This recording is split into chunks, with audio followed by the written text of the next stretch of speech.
Hello everybody. Welcome to Ashish Singh Lectures. I am Madiha Khan, your friend who is here to help you with your English language. तो जैसा कि हमारा जो है पूरा course complete हो चुका है ना, हमारा पूरा लिटरेचर सेक्शन जो है कंप्लीट हो चुका है, बट आप लोगों को सेंट्रल आइडिया सेंट्रल थीम जो है नहीं समझ आ रही है चैप्टर्स की। तो मैंने क्या किया है कि हमारी जो फर्स्ट फ्लाइट है उसके जो चैप्टर्स हैं उनके सेंट्रल आइडिया वगैरह बता दूंगी मैं आपको। फिर नेक्स्ट क्लास में हम क्या करेंगे, समरी मैंने आपको सब बता रखा है, एक्सप्लेनेशन क्वेश्चन एंड आंसर सब करा रखे हैं पोइट्री के, बट अलग से मैं सेंट्रल आइडिया भी करा दूंगी और ऐसे ही जो हमारी फुटप्रिंट्स विदाउट फीट है उसके भी मैं करा दूंगी। तो आज हम जो है क्या करने वाले हैं, फर्स्ट फ्लाइट के जितने भी चैप्टर्स है ना उसके सेंट्रल आइडिया और सेंट्रल थीम देख लो, फिर नेक्स्ट क्लास में हम इसके आगे का काम करेंगे। तो without further ado let's get started.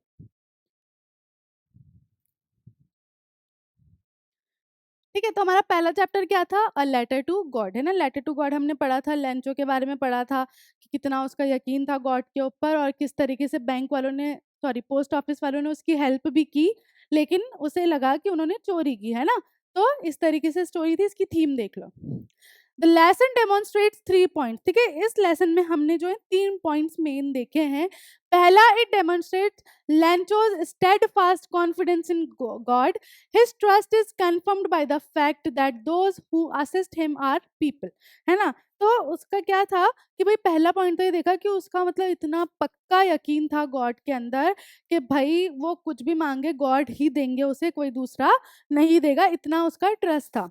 Second, it demonstrates Lencho the farmers complete innocence, है ना। तीसरे में क्या दिखाया कि उसको बिल्कुल कैसा बताया, इनोसेंट बताया बिल्कुल, लेकिन वो इनोसेंट नहीं था, वो क्या था, बिल्कुल बेवकूफ था, है ना।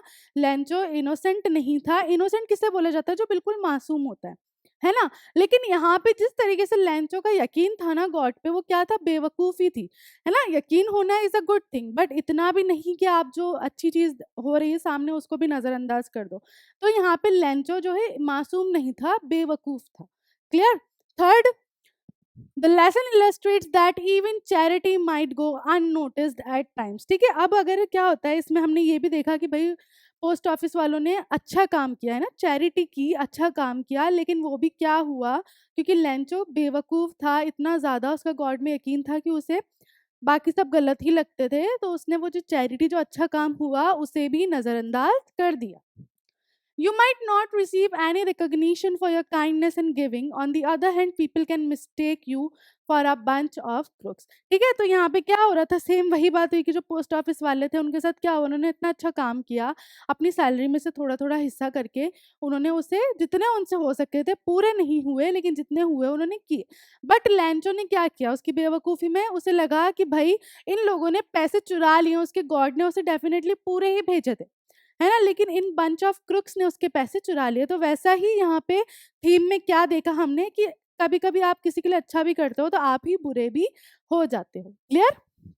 नेक्स्ट देखो, Nelson Mandela long walk to freedom. This chapter is an extract from the autobiography of Nelson Mandela, born 18th July 1918, the first black president of South Africa. ये चैप्टर क्या है, एक्सट्रैक्ट है। एक्सट्रैक्ट क्या होता है, निचोड़, है ना। जो पूरी बुक है उनकी ऑटोबायोग्राफी है। ऑटोबायोग्राफी क्या होती है, जब आप किसी पर्सन के बारे में लिखते हो या वो खुद लिखी है उन्होंने, है ना, या नेल्सन मंडेला ने खुद लिखी है, तो वो उनकी ऑटोबायोग्राफी है ना। तो उसमें से क्या है, उसका निचोड़ है, उसका एक्सट्रैक्ट है जो हमने इस चैप्टर में पढ़ा, है ना। नेल्सन मंडेला कौन थे, फर्स्ट ब्लैक प्रेसिडेंट थे साउथ अफ्रीका के। Clear. Excerpts from Long Walk to Freedom include our description of the inauguration ceremony. Excerpts मैं आपको पहले भी बता चुकी हूँ कि भाई पूरी जो उनकी बुक थी, पूरी जो भी उनकी स्टोरी थी, उसका एक छोटा सा हिस्सा, है ना।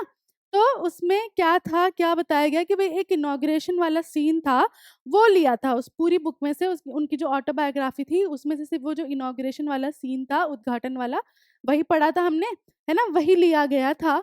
Citations from his speech, his journey to being a freedom fighter, the struggle along with a tribute to other freedom fighters, and countless other people who fought for their freedom. और क्या क्या चीज़ें थी इसमें कि भाई उन्होंने जो भी स्पीच दी थी उसमें से, साइटेशंस का मतलब होता है कि पूरा एग्जैक्टली वैसा ना लेके थोड़ा बहुत उस तरीके से बताना, है ना, अपनी लैंग्वेज में। तो वो ली हुई थी। उन्होंने जो भी ट्रिब्यूट दिया था, श्रद्धांजलि दी थी जो दूसरे फाइटर्स थे उनसे पहले, जिन्होंने लड़ी थी, इस जंग को लड़ा था कि भाई ब्लैक लाइव्स भी मैटर करती है, कोई ये काले-गोरे का जो भेदभाव था वहाँ पे वो सबके लिए जो भी जिन्होंने भी लड़ा था, उनके बारे में बात की गई, उन्हें श्रद्धांजलि दी गई, अपनी स्पीच के बारे में बात हुई, है ना? In South Africa a brutal practice named apartheid was followed. ठीक है, साउथ अफ्रीका में पहले एक बहुत ही घिनौनी एक क्या बोलते हैं ट्रेडिशन या कुछ भी कह लो, है ना, चलता था, जिसे क्या बोला गया था, अपार्थीड। अपार्थीड में क्या होता था कि मतलब भाई ना गोरे अपने आप को ऊपर मानते थे, कालों को कुछ नहीं मानते थे। रेशियल डिस्क्रिमिनेशन था, भेदभाव था रेस के हिसाब से। Apartheid refers to discrimination between people on the basis of their race, है ना। अपार्थीड क्या है, डिस्क्रिमिनेशन है, भेदभाव है लोगों का उनकी जाति के हिसाब से, उनके रंग रूप के हिसाब से। It was one of the most brutal societies where dark skinned people were deprived of their basic rights. ठीक है, बहुत ज़्यादा ऐसी कठोर बुरी गंदी सोसाइटी थी जिसमें क्या होता था, जो डार्क स्किन के लोग होते थे ना, जिनका कलर ऐसा थोड़ा ब्राउन या ऐसा ब्लैक होता था, है ना, उनको जो है बेसिक ह्यूमन राइट्स भी नहीं दिए जाते थे।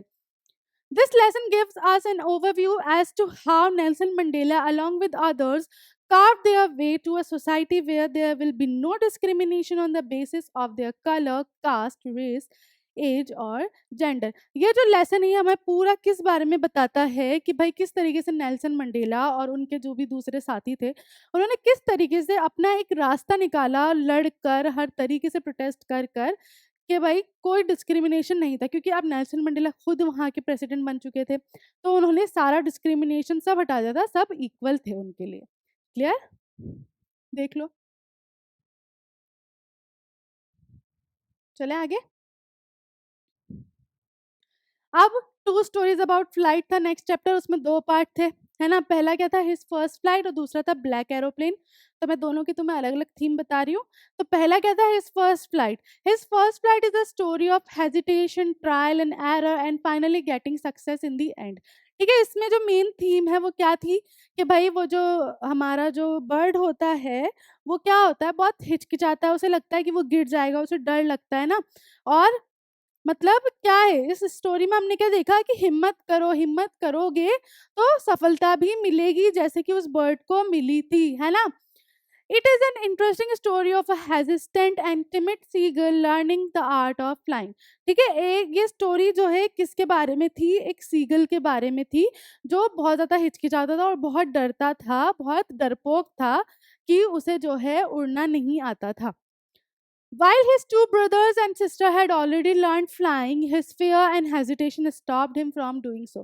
उसके जो भाई थे, उसकी जो छोटी सिस्टर थी, वो सब भी उड़ना सीख गए थे, लेकिन वो जो उसके अंदर एक डर था कि वो गिर जाएगा, उड़ नहीं पाएगा, उसकी वजह से वो कभी भी कोशिश नहीं कर पाया। His diving at the fish due to hunger proved a blessing in disguise। ठीक है, blessing in disguise होता है कि मतलब आप चाहते नहीं हो लेकिन आपसे हो जाती है वो चीज़, है ना? तो यहाँ पे क्या हो रहा है कि भाई उसे, क्योंकि वो भूखा था, उसकी फैमिली ने उसे खाना-वाना सब देने को मना कर दिया था।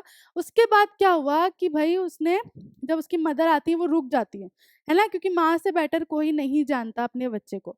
वो रुक जाती हैं और क्या होता है कि भाई वो इतना भूखा होता है कि वो डाइव मार ही लेता है। क्यों? क्योंकि उसे खानी होती है फिश, जिसकी वज़ह से क्या होता है, वो एक ब्लेसिंग इन डिस्गाइज़ वाली चीज़ हो जाती है। मतलब वो उड़ने लग जाता है ना? After a shaky start, he spread out his wings and started flying upwards and downwards।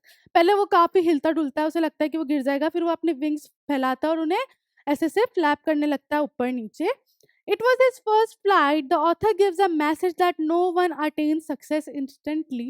Repeated trials and errors led him to success। यहाँ पे ऑथर ने क्या बताना चाहा है आपको कि किसी को भी सक्सेस यूं नहीं मिल जाती, चुटकी बजाते ही सक्सेस किसी को नहीं मिलती। ठीक है, सक्सेस हमेशा क्या है, आप कोशिश करोगे, फेल होगे, ठीक है, फिर आप अपनी गलतियों से सीखोगे और फिर आप सक्सेसफुल होते हो। तो यही चीज हमें ऑथर ने इस स्टोरी के थ्रू बतानी चाहिए। क्लियर?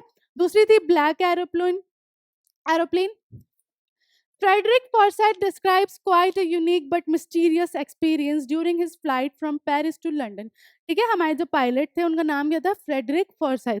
उन्होंने एक घटना बताई जो उनके साथ हुई, कब, जब वो अपनी किस पे फ्लाइट पे थे, जो कहाँ, पेरिस से लंदन को जा रही थी। During the flight he was lost amid mountains of dark clouds. ठीक है, जब वो प्लेन उड़ा रहे थे, जब वो घर जा रहे थे अपने, तो वो जो है ऐसे काले काले बादलों के बीच खो गए थे। He couldn't believe his eyes. The compass was dead. It would not work. ठीक है, उन्हें अपनी आंखों पर यकीन नहीं आ रहा था, उनका जो कंपास है वो भी खराब हो गया था, कुछ भी नहीं चल रहा था. He received no answer from Paris Control इधर, उन्हें पेरिस कंट्रोल की तरफ से भी, जो मतलब उनका जो होता है ना स्टेशन होता है जहाँ से आपको हेल्प या नेविगेशन मिलती है ना, वहाँ से भी उन्हें कोई आंसर नहीं मिल रहा था. He could see another airplane flying next to him through the storm. उन्होंने क्या देखा कि भाई एक और जो है एरोप्लेन है वो उनके पास में जो है उड़ रहा है, जो तूफान आया हुआ था उसके अंदर. He followed the strange aeroplane until he could see the runaway and was safe. ठीक है, और वो बिल्कुल ब्लैक था एरोप्लेन, पता ना, वो पायलट भी ब्लैक था, कुछ नहीं दिख रहा था, है ना. और क्या किया उन्होंने, उसे फॉलो किया और उन्हें रनवे भी मिल गया था और वो सेफली लैंड भी कर चुके थे. When asked from the control center, he was told that no plane except his own was flying in the storm. लेकिन जब उन्होंने कंट्रोल सेंटर पे लेडी से पूछा कि वो दूसरा प्लेन कौन सा था, तो उन्हें आंसर क्या मिला कि आपके अलावा कोई भी प्लेन था ही नहीं. Where did the aeroplane come from? Who was the man who asked him to follow him? Where did he disappear after leaving him safety? These are questions which are still surrounded in mystery. ठीक है, उसके answers अभी भी नहीं मिले कि वो aeroplane किसका था, उसमें पायलट कौन था जिन्होंने उनकी मदद की. लेकिन हमारे अनुमान के हिसाब से हमने क्या देखा कि वो उनकी ही, मतलब ऐसा होता है कभी-कभी कि आप है ना जब ऐसी सिचुएशन में होते हो ना, तो आप हेलुसिनेट करते हो, आप सोचते हो ऐसा जो आपको क्या होता है, ऐसा फ़ील कराता है, आपको सपोर्ट देता है कि आप वो काम खुद ही कर रहे होते हो, है ना? इस तरीके से देखा था हमने. फिर from the diary of Anne Frank, it is a classic coming of age story, maybe not in all the typical senses that we imagine teenagers coming of age, but she certainly goes through all the motions even in her seclusion. ठीक है, अब यहाँ पे क्या है, हमारी जो from the diary of Anne Frank है, वो कैसी स्टोरी है, कमिंग ऑफ एज स्टोरी, जिसमें हम टीनेजर्स के बारे में देखा हमने कि टीनेजर्स किस तरीके से क्या सोचते हैं, क्या बिहेव करते हैं. I agree with the prior answer. In spite of the presence of all the oppression and war, Anna demonstrated unfailing optimism and childlike innocence in a situation in which most of us would have succumbed to utter depression and given up hope. ठीक है, अब यहाँ पे क्या हुआ था कि भाई इतनी वॉर चल रही थी और उनके फैमिली वाले जो है अलग भी हो गए थे, कुछ छुप भी गए थे, है ना, बहुत सारी चीज़ें हो गई थी और बस वो और उनकी सिस्टर ही बचे थे, है ना, जिसमें से उनकी सिस्टर की भी डेथ हो गई थी ना बीमारी की वजह से. ठीक है, तो इस सब के बाद अगर हम देखें तो कोई भी इंसान होगा तो वो डिप्रेशन में चले जाएगा, सारी होप छोड़ देगा. लेकिन हमने क्या पाया कि एने जो है उनके अंदर होप थी अभी भी, है ना. This was not true of Anne who maintained as positive and outlook as possible considering the circumstances. ठीक है, ये मतलब विश्वास ही नहीं हो रहा था इस बात पे कि एने ने फिर भी जो है पॉजिटिवली सोची हर चीज़, और उनके हमने जब डायरी पढ़ी तो उसमें भी हर चीज़ जो है पॉजिटिवली थी. Some other minor themes might be considered to include the loneliness of adolescents and the generosity and greed of people in war time. ठीक है, इसमें दूसरी छोटी-छोटी थीम्स भी दिखी. एक तो कि भाई वो बहुत लोनली फ़ील करती थी क्योंकि उनका कोई फ्रेंड नहीं था, उनके लिए उनकी डायरी ही उनकी बेस्ट फ्रेंड थी, है ना? तो वो बहुत लोनली फ़ील करती थी जिससे वो अपनी बातें नहीं कर पाए, ऐसा कोई उनके साथ नहीं था, है ना? Generosity and greed of people in war time. लोगों ने वॉर्स क्यों होती है? लालच की वजह से, हेट की वजह से, तो वही वाली बाकी की थीम्स थी. Clear?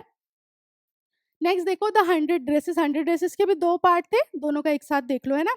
The story the 100 dresses is based on Eleanor's real life experience. ठीक है, 100 ड्रेसेस जो है किस पे, जो एलेनोर थी हमारी ऑथर, उनकी रियल लाइफ स्टोरी है, रियल लाइफ कोई इंसिडेंट है उस पे बेस्ड है. It is the story of a girl who received Peggy's hand me down dresses. ठीक है, और ये जो है ये एक ऐसी लड़की की स्टोरी है जिसे जो है मतलब कपड़े कैसे मिलते थे, जो किसी के पहने हुए हो सेकंड हैंड कपड़े वो मिलते थे. She felt very guilty for not having defended the character Wanda in real life. ठीक है, अब यहाँ पे क्या हो रहा था कि भाई देखो यहाँ पे वांडा ने खुद भी कोई बात नहीं करी है, पैगी ने ही करी है ज़्यादातर बातें, है ना. तो पैगी कौन थी, जो खुद भी ऐसी थी जिसको हैंड मी डाउन कपड़े मिलते थे, सेकंड हैंड कपड़े मिलते थे पहनने को, बट उसकी कंडीशन वांडा से थोड़ी अच्छी थी, है ना. तो उसे बुरा लगता है बाद में कि वो जो है वांडा को कभी डिफेंड नहीं कर पाई, जिसकी वजह से वांडा स्कूल भी छोड़ जाती है. She wrote the story in order to assuage her guilt and to encourage others to stand against police. उन्होंने ये स्टोरी क्यों लिखी, जो पूरा उन्होंने लिखा था कि भाई किस तरीके से वांडा के साथ क्या-क्या होता था और मैं क्या नहीं कर पाई, वो उन्होंने इसलिए लिखी ताकि दूसरे लोगों के साथ ऐसा ना हो, उन्हें कोई बुली या परेशान नहीं कर पाए। फिर ग्लिम्स ऑफ इंडिया के भी देखो 3 पार्ट थे। पहला था बेकर फ्रॉम गोवा, उसका देख लो।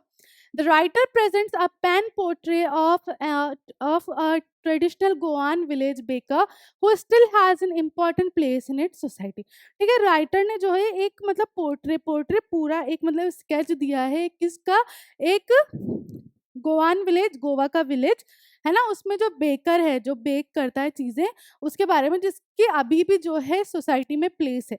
Elders still think fondly of the famous Portuguese loaves of breads. ठीक है, अभी भी जो बड़े जो मतलब अब काफी अच्छी एज में आ गए हैं, वो अभी भी जो है पोर्टुगीज ब्रेड के बारे में सोचते हैं।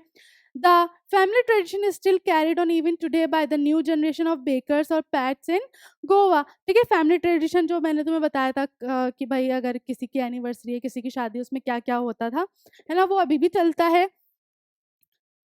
Even today, marriage gifts are meaningless without the sweet bread or the ball, just as a party or feast loses its charm without Goan bread. ठीक है, अभी भी मतलब मैरिज में कोई भी गिफ्ट जो है वो बिल्कुल वियर्ड थे अगर उसमें स्वीट वाली ब्रेड ना हो, बॉल ना हो, और या फिर जैसे जो पार्टीज हैं उसमें अगर गोवान ब्रेड ब्रेड ना हो तो वो पार्टी का जो पूरा चार्म है वो खत्म हो जाता है। इस तरीके से छोटी छोटी थीम्स है सबकी।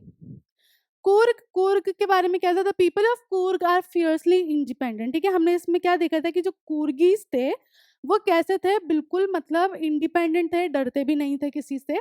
दे are believe to be the descendants of either Greeks और अरब। ठीक है, उन्हें क्या माना जाता था, उन्हें पूर्वज माना जाता था, या तो वो ग्रीक्स की तरफ से हैं, सॉरी डिसेंडेंट्स, कि भाई इनके जो पूर्वज हैं वो या तो ग्रीक्स रहे होंगे या अरब्स रहे होंगे, है ना। According to the story, Alexander soldiers did not return and chose to move to Coorg. ठीक है, इस स्टोरी के अकॉर्डिंग हमने क्या देखा कि भाई जो अलेक्जेंडर के जो सोल्जर्स थे वो वापस नहीं आए, वो कोर्ग में ही बस गए। They married the local girls and settle there. उन्होंने वहीं शादियां भी कर ली और वहीं अच्छे से सेटल भी हो गए। Their martial traditions, religious rites and marriages are evidence of their Greek origin. मतलब जो भी उनका, जो भी जिस तरीके से जो भी ट्रेडिशन था, शादी की जो भी प्रथा होती थी, जो भी होता था, वो सब क्या रिजेंबल करता था कि भाई ग्रीक जो प्रथा होती है उस तरीके से, है ना। On the other hand, the dresses that Coorgis wore was a long black coat tied with an embroidered waist belt. ठीक है, और उनके जो कपड़े थे वो कैसे होते थे, ऐसे लंबे लंबे ब्लैक कलर के कोट और एम्ब्रॉयडरी मतलब कढ़ाई हुई हुई बेल्ट होती थी उनकी कमर पे। This dress is called kupya and it is similar to the dress worn by Arabs called कुफा। ठीक है, उनकी जो ड्रेस है कुर्गिस की वो क्या कहलाती थी, कुपिया, जो किससे रिजेंबल करती थी, अरब्स जो पहनते थे कुफा उससे, इसलिए उन्हें डिसेंडेंट्स बोला गया है ग्रीक और अरब के। ठीक है, फिर थर्ड था tea from Assam. In tea from Assam, Arup Kumar Datta describes how powerful tea has become as a beverage in the world. ठीक है, इसमें हमने क्या देखा कि भाई अरूप कुमार दत्ता ने हमें ये समझाया कि भाई कितना एक मतलब पावरफुल, देखो आज चाय के बिना नहीं चलता है ना, और ऐसे ही चाइना में भी है, जापान में भी है, T is a important part, है ना। तो यहाँ पे हमें यही बताया गया कि भाई टी कितनी इंपॉर्टेंट हो गई है। Over 80 crore cups of T R drunk every day through out the world. ठीक है, कम से कम पूरे दिन में पूरी दुनिया में 80 करोड़ कप चाय बनती है या पी जाती है। It shows the increasing popularity of tea. The lesson gives us a graphic description of the sea of tea bushes stretching as far as eyes can go in Assam. इस लेसन में हमने क्या देखा, मतलब हमें ऐसा इमेजिन करा दिया गया कि भाई जितना दूर तक देखोगे तुम्हें ऐसा लगेगा कि भाई टी का जो है समुंदर है ना, चाय का समुंदर है। जितना दूर देखोगे तुम्हें सिर्फ हरी हरी चाय की बुशेस ही दिखेंगी आसाम में। The plucking of the newly sprouted leaves by groups of tea plucker with bamboo basket on their backs are vividly described in the lesson. और क्या बताया गया कि देखो कभी भी तुम आसाम और टी की बात देखोगे तो तुम्हें हमेशा ऐसे दिखेगा कि लोगों ने ऐसे सैक ले रखे हैं या ऐसे बैम्बू बैग्स पहन रखे हैं और उसके अंदर वो टी प्लक कर करके डाल रहे हैं, है ना। तो वही यहाँ पे बताया गया है। क्लियर। फिर है तुम्हारा Mijbil the otter. Gavin Maxwell lived in a cottage in Campsfearna in the West Highlands in Scotland. When Maxwell's dog Johnny died, he became very sad. ठीक है, गेविन मैक्सवेल जो कहाँ रहते थे, कैम्सफेयरना में रहते थे, है ना, स्कॉटलैंड में है जो। ठीक है, उनका जो एक डॉग था जॉनी वो मर गया था, उसके बाद वो बहुत सैड हो गए थे, बहुत अकेला फील करते थे। Life without a pet was quite lonely, बहुत अकेली लगती थी उन्हें लाइफ बिना पेट के. When he visited southern Iraq in 1959, he saw some Arab people having otters as pet. ठीक है, फिर वो 1959 में कहाँ गए थे, सदर्न इराक गए थे. वहां उन्होंने क्या देखा कि भाई जो अरब के लोग हैं उन्होंने क्या पाल रखे हैं, ऑटर्स पाल रखे हैं एज पेट, है ना, उदबिलाव पाल रखे हैं. He also thought of having an otter, he name the otter Mijbil. ठीक है, और उन्होंने भी सोचा कि मैं भी जो है एक ऑटर पेट रखूंगा, और उनके पास आ भी गया था एक, और उसका नाम क्या रखा था उन्होंने, मिजबिल, है ना. He named the otter Mitchell. In the beginning, Mitchell was indifferent, but he became quite intimate with the narrator. Starting में मतलब वो अलग अलग रहता था. Obviously कोई भी नया जानवर होगा तो आपसे डरेगा, आपसे दूर रहेगा. बट धीरे धीरे वो ऑटर का बहुत अच्छा पेट, सॉरी, ऑथर का बहुत अच्छा पेट बन गया था. He faced a problem to transport the otter from Basra to England. Mitchell was packed in a box. Mitchell disappeared in the aeroplane when the box was opened. ठीक है, उन्हें प्रॉब्लम कब आई, जब उन्हें बासरा से उसे इंग्लैंड ले जाना पड़ा ऑटर को. उन्होंने उसे डब्बे में पैक तो किया, लेकिन उसे चोट भी लग गई थी और वो डब्बे से गायब भी हो गया था. The air hostess help him to find out Mijbil in London. Mijbil remained a mystery for most of the people. They couldn't recognise an otter. ठीक है, एयर हॉस्टेस ने हेल्प की उन्हें मिजबिल को ढूंढने में, और जब वो लंदन पहुंचे तो भी मतलब बहुत से लोग ऐसे थे जो ऑटर नहीं पहचानते थे कि ऑटर होता क्या है, नहीं जानते थे. Some called Mijbil a seal and some called him a squirrel. Others called him a beaver and a bear cub. But the best question came from a laborer. What is that supposed to be? He asked. ठीक है, कुछ लोगों ने उसे क्या बोला कि भाई कोई सील है, कुछ ने बोला गिलहरी है, किसी ने बोला कोई बीवर है, किसी ने बोला कोई भाई भालू का बच्चा है या कुछ है ना. बट सबसे अच्छा, सबसे इंटरेस्टिंग क्वेश्चन किसका था कि भाई ये है क्या, है ना, इस तरीके से. क्लियर. नेक्स्ट है तुम्हारा मैडम राइड्स द बस.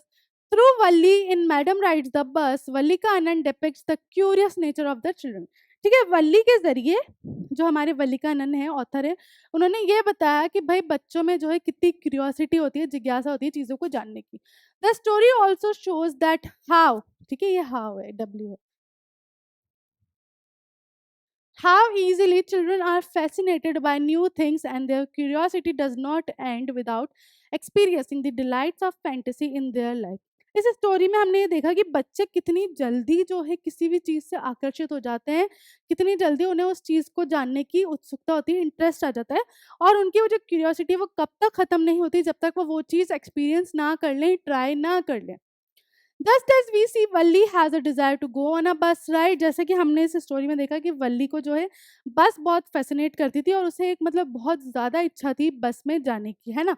And she manages to go all alone, और उसने मैनेज भी कर लिया था, है ना, कर ली थी उसने बस राइड कैसे ना कैसे करके. The experience of her first bus ride has been depicted by Valli Kannan in a humorous and a rambling way.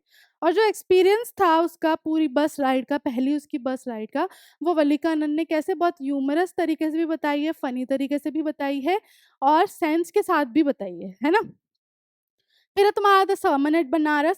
Sermon at Benares is the story of an unfortunate woman Kisa Gotami. ठीक है, सर्मन ऑफ बनारस जो है वो किसके बारे में एक स्टोरी है, एक अभाग्य औरत के बारे में जिसका नाम क्या था, किसा Gautami. She had lost her only son. ठीक है, ये जो है यहाँ पे सन आएगा, SON. ठीक है, उनका सिर्फ एक इकलौता बच्चा होता है जिसे भी वो क्या होता है, खो देती हैं, मतलब वो मर जाता है. In her grief she carried the dead body of her son from one place to another. और वो इतना मतलब ज्यादा दुख में चले जाती हैं, अपना मतलब क्या कहते हैं, होश ही गवा बैठती हैं, और अपनी बेटे की जो डेड बॉडी है उसे लेके वो एक प्लेस से दूसरी प्लेस जा रही होती हैं. In the end she came to Lord Buddha. लेकिन जब कहीं भी कुछ बात नहीं बनती तो वो कहाँ आ जाती है, लॉर्ड बुद्धा के पास पहुंचती है. She needed the medicine that could cure her son. ठीक है, उन्हें क्या चाहिए होता है, हालांकि मरे हुए को आप कुछ नहीं कर सकते, लेकिन वो उस बिल्कुल होश खो बैठती हैं उसके ग्रीफ में, उसके दर्द में, कि वो क्या कहती हैं कि भाई मुझे जो है दवाई चाहिए जिससे मेरा बेटा ठीक हो जाए. The Buddha asked her to bring him a handful of mustard seed from a house where no one had lost a child, husband, parent or friend. Buddha उसे कहते हैं ठीक है ये ठीक हो जाएगा, लेकिन तुम्हें जो है क्या करना पड़ेगा, सरसों के बीज लाने पड़ेंगे एक मुट्ठी, ऐसे घर से जहाँ पर किसी ने ना अपना बेटा, ना अपना हस्बैंड, ना अपना कोई दोस्त या अपना कुछ भी खोया हो, मतलब किसी के घर में कोई भी डेथ ना हुई हो. Kisa Gautami didn't find a house where some beloved one had not died in it. किस्सा गौतमी को ऐसा कोई भी घर नहीं मिला जिसमें किसी की डेथ ना हुई हो। She thought to herself that it was the fate of mankind. फिर उन्हें इस पे पता चला, उन्होंने रियलाइज किया कि ये तो मतलब डेस्टिनी है, ऐसा तो होना ही, जो पैदा हुआ है वो मरेगा भी, है ना। Death was inevitable, nobody can avoid dying, ठीक है। डेथ जो है उससे कोई नहीं बच सकता, उसे कोई अवॉइड नहीं कर सकता। The world is afflicted with death and decay, the wise don't grieve, he who has overcome all soon will become free from sorrow and be blessed. तो ये जो सर्मनेट बनारस है, इसमें हमने क्या सीखा कि ठीक है, दर्द होता है, दुख होता है, लेकिन आपको मूव ऑन करना भी जरूरी है, ठीक है। सिमिलरली अगर हम हमारी लाइफ की बात करें, यहाँ तो चलो डेथ की बात है, ऐसे हमारी लाइफ में छोटी मोटी प्रॉब्लम्स होती रहती है, लेकिन अगर हम उन पे ही स्टक होकर बैठ गए तो हम आगे नहीं बढ़ पाएंगे कभी। आगे जो सक्सेस है, आगे जो हैप्पीनेस है, वो हमें कभी नहीं मिलेगी। इसलिए छोटे मोटे जो फेलियर्स होते हैं उनको हमेशा ओवरकम करो, और उसके आगे देखो तुम्हारे पास है सक्सेस, है ना, तो उस पे आगे तुम फोकस करो। वही इस तरीके से इसका थीम था। क्लियर। लास्ट था हमारा the proposal. The major theme of Chekhov's the proposal is the cold approach to marriage that had been common in 19th century Russia. ठीक है, मेजर थीम क्या है इसकी? मेजर थीम ये थी कि भाई कोल्ड प्रपोजल, कोल्ड अप्रोच या प्रपोजल एक ही बात है। कोल्ड क्यों बोला गया है? क्योंकि यहाँ पे क्या होता था, रिश्ते क्यों बनाए जाते थे? अपने सोशल फायदे के लिए, अपने इकोनॉमिकली फायदे के लिए, बिजनेस रिलेटेड यहाँ पे जो है शादियां, रिश्ते बनाए जाते थे, इसलिए उसे कोल्ड अप्रोच कहा गया है, ठीक है। और बहुत कॉमन था ये 19th सेंचुरी में रशिया में, स्पेशली अमंग द वेल्दी। और ये चीज ज्यादा कॉमन कहाँ थी? जो लोग बहुत रिच हैं, जो बहुत अमीर है, उनके यहाँ ज्यादा होता था।